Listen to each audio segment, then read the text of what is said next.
Hello friends, नमस्कार। आज की हमारी रीडिंग का जो टॉपिक है वो है कि आपके दुखों का कारण आखिर क्या था। देखिए, जब आप ज़रूरत से ज़्यादा अच्छाइयाँ लिए हुए होते हो, जब आप अपने इमोशंस, अपनी फीलिंग्स, अपनी भावनाओं की वैल्यू नहीं करते, अपने को खुश रखने की रिस्पॉन्सिबिलिटी जब आप नहीं लेते, जब आपके जहन में सिर्फ और सिर्फ ये बात चलती है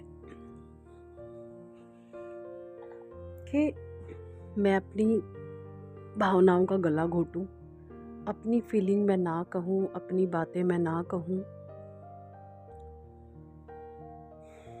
तो बात तो आप अपने भीतर रख जाते हैं, लेकिन वो कहीं ना कहीं एक नेगेटिविटी क्रिएट हो रही होती है। आपके भीतर ब्लॉकेजेस पैदा हो रहे होते हैं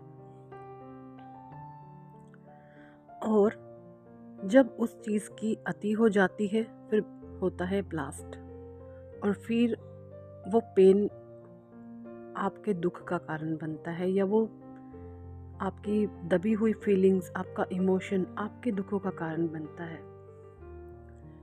क्योंकि पास्ट में आपने ऐसी बहुतों गलतियां करी है, इतनी बहुत सारी आपने गलतियां करी है कि आपने हमेशा दूसरों के इमोशंस की आपने हमेशा दूसरों के इमोशंस की कदर की, दूसरों को वैल्यू दी, है ना। और इसी चीज़ का लोगों ने फ़ायदा उठाया। मतलब कहीं ना कहीं जो आपके भीतर की भरपूरता थी ना, देखिए सामने वाला ना आपकी अंदर से देख लेता कि ये इंसान अंदर से भरा हुआ है, मतलब कि इसको बाहर से कुछ नहीं चाहिए, बाहर से इसको कुछ नहीं चाहिए, ये अपने आप में भरपूर है। तो ये कुछ एनर्जी सक्कर्स होते हैं जो आपकी इस प्रकार की एनर्जी को देख करके आपको खाली करना शुरू कर देते हैं। जी देखिए, जब कोई चीज़ आपसे ली जाएगी, ली जाएगी, ली जाएगी, सिर्फ ली ही ली जाएगी, तो फिर वो सही नहीं है ना। मतलब ये कि आने की उम्मीद 10% भी नहीं और जाने की उम्मीद 90%। आपके साथ कुछ ऐसा ही हुआ है। मतलब आप लोगों ने कभी आपको कुछ दिया नहीं है। आप जो भी हो खुद के दम पर हो, अपने दम पर। अपना नाम मैं यहाँ पर नहीं लूँगी, आप परमात्मा के दम पर हो। क्योंकि आप हर चीज़ में कभी भी मैं नहीं लगाते, जाने अनजाने निकल जाता हो, है ना। बट मन ही आपकी आत्मा जानती है कि वो जो भी आपसे करवाता है वो परमात्मा करवा रहे हैं, ईश्वर करवा रहे हैं। आप हर चीज़ का श्रेय परमात्मा को देते हैं कि मैं तो सिर्फ एक मीडिएटर हूँ, एक निमित्त मात्र हूँ, करवा मेरे से मेरे परमात्मा रहे हैं। आपकी ये सोच चलती है हर समय। क्योंकि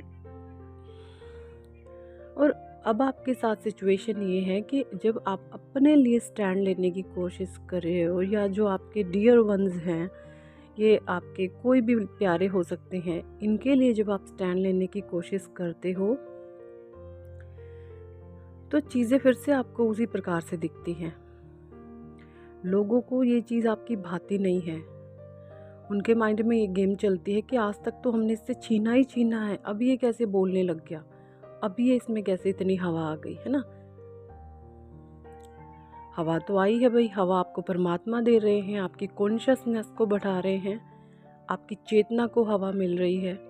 जब आपका कॉन्शियस लेवल ऊंचा होता जाता है तो आपकी आत्मा का स्तर ऊंचा होता जाता है। देखिए, आप इन कार्मिक लोगों के आने से पहले ना, मे बी आपके भीतर साहस तो शुरू से ही है, साहस तो आपके भीतर शुरू से ही है, लेकिन कुछ चीज़ें आपके भीतर मिसिंग थी, जिसके कारण आपके अंदर ब्लॉकेजेस थे। ब्लॉकेजेस तब आते हैं जब कार्मिक पैटर्न होते हैं, हमारे कुछ पास्ट का लेन देन बाकी रहता है, तब हमारे 7 चक्रास में ब्लॉकेजेस आ जाते हैं। वो क्लियर करने थे आपने, एंड वो जब उनकी क्लेंजिंग हो रही थी तो उसी दौरान ये लेसन्स थे आपके लाइफ के, लर्निंग आपने लेनी थी, एंड देन आफ्टर आपको उसको प्रेजेंट में इम्प्लीमेंट करना है। ये लर्निंग जो आपने ली थी या ले रहे हैं, उसको आपने अपने प्रेजेंट में इम्प्लीमेंट लेते हुए चलना है। जो चीज़ें या जो आपके कर्माज आपको तंग करते हैं या आपके दुख का कारण बनते हैं, आपने उन पर रोक लगानी है। फॉर एग्ज़ाम्पल, अगर कोई कुछ भी ऐसा है कि आप अब भी वहाँ पर कुछ अच्छा कर रहे हैं बिना किसी कंडीशन के या बिना किसी इस भाव के सामने से मुझे कुछ मिलेगा, और वहाँ पर आपको बहुत ज़्यादा मतलब हर्ट क्रिएट हो जाता है, पेन क्रिएट हो जाता है, तो यहाँ पर आपको हाईली डिवाइनली गाइडेड किया जाता है कि यस, आपको वहाँ पर उस चीज़ को रोकने की ज़रूरत है। देखिए, मैं आपको यहाँ पर ये बोलना चाहूँगी कि आप अपनी अच्छाइयों के वश हैं। एक्चुअली आप अपनी इस जितनी ये ओवर अच्छाइयाँ आपके अंदर है ना, ये आप इनके वशीभूत हैं। आप 1-2 दिन अपने स्ट्रिक्टली बिहेव में रहेंगे, फिर से वही उसी तरीके से फ्लो होना शुरू हो जाती है, फिर से एक नेगेटिविटी आपके अराउंड आ जाती है। तो यहाँ पर आपको डिवाइन गाइड करते हैं कि आपको स्ट्रिक्ट रहने की ज़रूरत है। अगर आप स्ट्रिक्ट नहीं रहेंगे, अपने जीवन को लेकर के डिसीज़न अपने खुद नहीं लेंगे, तो फिर बेवकूफ़ लोग आपके जीवन के डिसीज़न लेना शुरू कर देंगे, है ना? जिनके पास कोई ज्ञान नहीं है, अहंकारवश हैं, ईगोइस्टिक हैं, दूसरों की चुगली, निंदा, इन सब चीज़ों में अपना समय और शक्ति जो खराब करते हैं, ऐसे लोग आपका जीवन का निर्णय लेना शुरू कर देते हैं। तो यहाँ पर आपको थोड़ा स्ट्रिक्ट होने की ज़रूरत है।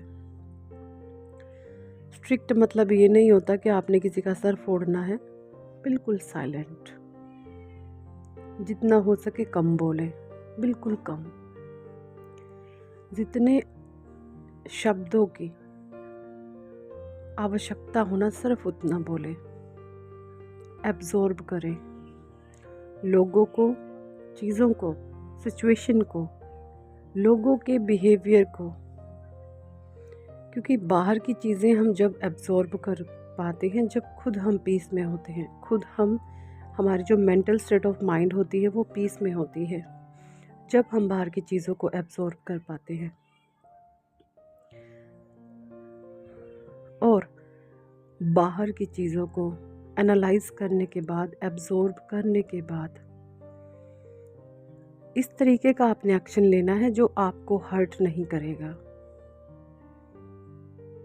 आपको दुख नहीं देगा।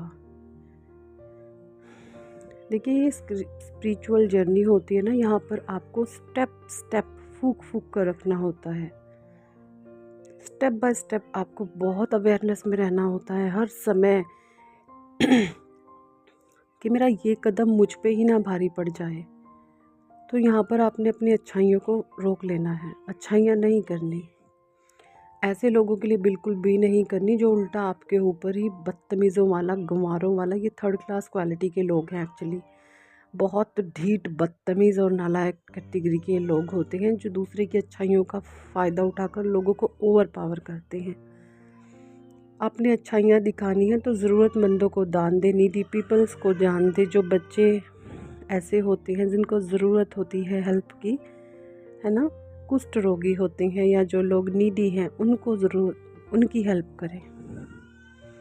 अगर हेल्प आपके गले का जंजाल बन जाए, वहाँ पर हेल्प आपने नहीं करनी, आपने उन लोगों की हेल्प करनी है जो आपको ब्लेस करें, जो आपको ब्लेसिंग्स देंगे।